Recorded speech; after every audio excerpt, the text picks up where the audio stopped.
राज्यपाल, गवर्नर, संविधान के अनुच्छेद 155, राज्य की कार्यपालिका शक्ति राज्यपाल में निहित होगी और वह इस शक्ति का प्रयोग संविधान के अनुसार या तो स्वयं अथवा अपने अधीनस्थ पदाधिकारियों के द्वारा करेगा। संवैधानिक व्यवस्था के आधार पर राज्यपाल संघीय सरकार में राष्ट्रपति की भांति कार्यपालिका का केवल संवैधानिक प्रमुख है, क्योंकि व्यवहार में राज्य का प्रशासन राज्य की मंत्रिपरिषद द्वारा संचालित होता है। राज्यपाल की जो नियुक्ति है राष्ट्रपति के द्वारा की जाती है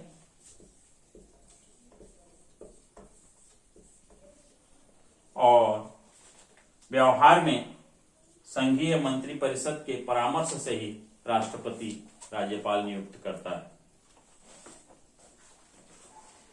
इसका नियुक्ति का उल्लेख भारतीय संविधान के अनुच्छेद 155, राज्य के राज्यपाल को राष्ट्रपति अपने हस्ताक्षर और मुद्रा सहित अधिपत्र के द्वारा नियुक्त करेगा। 2 या 2 से अधिक राज्यों के लिए एक ही राज्यपाल की नियुक्ति भी की जा सकती है। असम, नागालैंड, मेघालय, मणिपुर आदि राज्यों के लिए एक ही राज्यपाल नियुक्त हैं। राज्यपाल की अनुपस्थिति में संबंधित राज्य के उच्च न्यायालय का मुख्य न्यायाधीश राज्यपाल के कार्यों का निर्वहन करता है। राज्यपाल की राष्ट्रपति के द्वारा नियुक्ति संवैधानिक पद के रूप में, राज्य के संवैधानिक प्रमुख के रूप में की जाती है। राज्यपाल का पद सम्मान और प्रतिष्ठा का है। राज्यपाल केंद्र और राज्य के सरकार के मध्य में कड़ी के रूप में काम करता है और साथ ही साथ भारत की हमारी जो संघीय व्यवस्था है उसको बनाए रखने के लिए राज्यपाल की नियुक्ति की जाती है। राज्यपाल के लिए योग्यताएं: भारत का नागरिक हो, कम से कम 35 वर्ष की आयु पूरी कर चुकी हो, वह संसद व विधानमंडल का सदस्य न हो, केंद्र व राज्य सरकार के अधीन किसी लाभ के पद पर कार्यरत न हो, साथ ही किसी न्यायालय के द्वारा उसको इस तरह के संवैधानिक पद धारण करने से वंचित करने का आदेश पारित न हुआ हो। पुराने राजनीतिक नेता हम व्यवहार में देखते हैं, पुराने जो राजनीतिक नेता हैं, नागरिक, प्रशासन के अवकाश प्राप्त अधिकारी, अवकाश प्राप्त सेना के सर्वोच्च अधिकारी, विख्यात शिक्षाविद, विशिष्ट एवं विख्यात व्यक्ति ही राज्यपाल नियुक्त होते हैं या उनकी नियुक्ति की जाती है। राज्यपाल का सामान्यतः रूप में कार्यकाल 5 वर्ष का होता है, परंतु व्यवहार में राष्ट्रपति के प्रसाद पर्यंत राज्यपाल अपने पद पर कार्य करता है।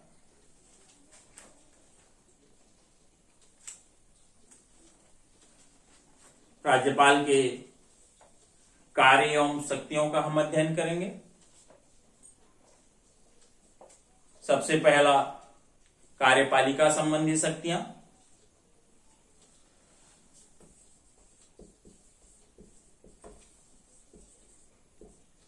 दूसरा है हमारा व्यवस्थापिका संबंधी। तीसरा वित्त संबंधी और चौथा न्याय संबंधी।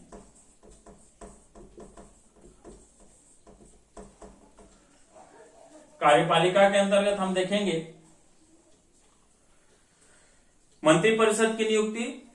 राज्यपाल मुख्यमंत्री की नियुक्ति करता है सबसे पहले, तथा मुख्यमंत्री के सलाह से अन्य मंत्रियों की नियुक्ति करता है। उच्च अधिकारियों की नियुक्ति करता है। राज्य के महाधिवक्ता, राज्य के लोक सेवा आयोग के सदस्य एवं अध्यक्ष की नियुक्ति राज्यपाल के द्वारा की जाती है। राज्यपाल जिला न्यायाधीशों की नियुक्ति करता है। जिला न्यायाधीश के नियुक्ति के साथ साथ उच्च न्यायालय के न्यायाधीशों की नियुक्ति भी राज्यपाल के परामर्श से ही राष्ट्रपति के द्वारा की जाती है। शासन का संचालन, राज्यपाल राज्य की कार्यपालिका का संवैधानिक मुखिया होता है। कार्यपालिका संबंधी समस्त कार्य एवं शक्तियां राज्यपाल के नाम से किए जाते हैं। राज्यपाल को राज्य सूची के समस्त विषयों पर शक्ति प्रदान किया गया है। राज्यपाल मुख्यमंत्री से प्रशासन से संबंधित प्रत्येक विषय पर सूचना या जानकारी मांग सकता है। आपातकालीन शासन की व्यवस्था। राज्यपाल यह अनुभव करे कि संविधान के अनुसार किसी राज्य का शासन संचालन नहीं हो पा रहा है या चलाना संभव नहीं है, या राज्य में शांति भंग हो गई है या होने की आशंका है, तो राष्ट्रपति को अपना प्रतिवेदन भेजकर राष्ट्रपति द्वारा आपातकाल की घोषणा करा सकता है। ऐसी स्थिति में राज्यपाल राष्ट्रपति के प्रतिनिधि के रूप में कार्य करता है। ये कार्यपालिका संबंधी 5 शक्तियां का अध्ययन हमने किया है। अब देखेंगे व्यवस्थापिका संबंधी शक्तियां। विधानमंडल के अधिवेशनों की व्यवस्था। राज्य विधानमंडल उसके अधिवेशन या सत्र बुलाना, सत्र का अवसान करना, विसर्जित करना या स्थगित करना राज्यपाल का प्रमुख कार्य है। वह आवश्यकता अनुसार विधानसभा को भंग भी कर सकता है।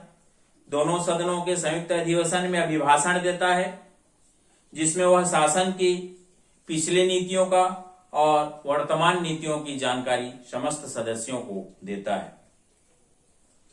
विधानमंडल के सदस्यों को मनोनीत करना।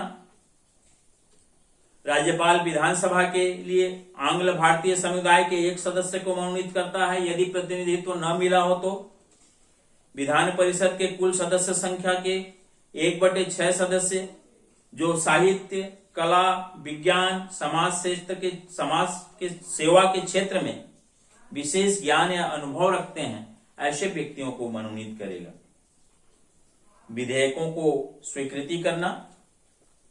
विधानमंडल द्वारा पारित कोई भी विधेयक राज्यपाल की स्वीकृति या हस्ताक्षर के बिना कानून के रूप में वो लागू नहीं हो सकता, मान्य नहीं हो सकता। वित्त विधेयक को प्रस्तुत करने से पूर्व राज्यपाल की अनुमति लेना आवश्यक होता है तथा राज्यपाल कुछ विधेयकों को राष्ट्रपति की अनुमति व स्वीकृति के लिए रोक सकता है, भेज सकता है। अध्यादेश जारी करना। विधानमंडल का सत्र न चल रहा हो और राज्यपाल को ऐसा महसूस होता हो, ऐसी आवश्यकता महसूस होती हो कि राज्य सूची के किसी विषय पर कानून बनाना आवश्यक हो, तो वह अस्थायी तौर से ऐसे कानून बनाकर अध्यादेश के रूप में जारी कर उसको राज्य में लागू करा सकता है।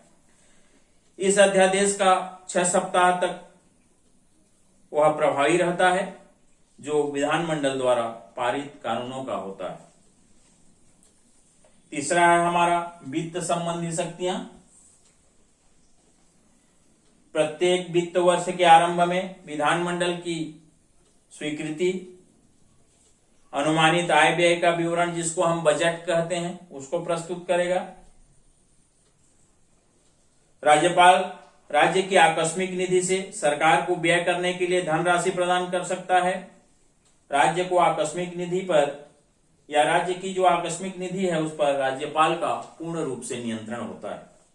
कोई भी वित्त विधेयक राज्यपाल की अनुमति के बिना पेश नहीं किया जा सकता।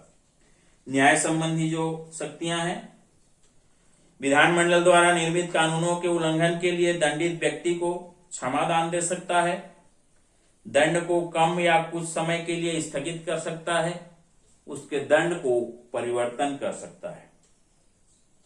राज्यपाल राज्य के उच्च न्यायालय के मुख्य न्यायाधीश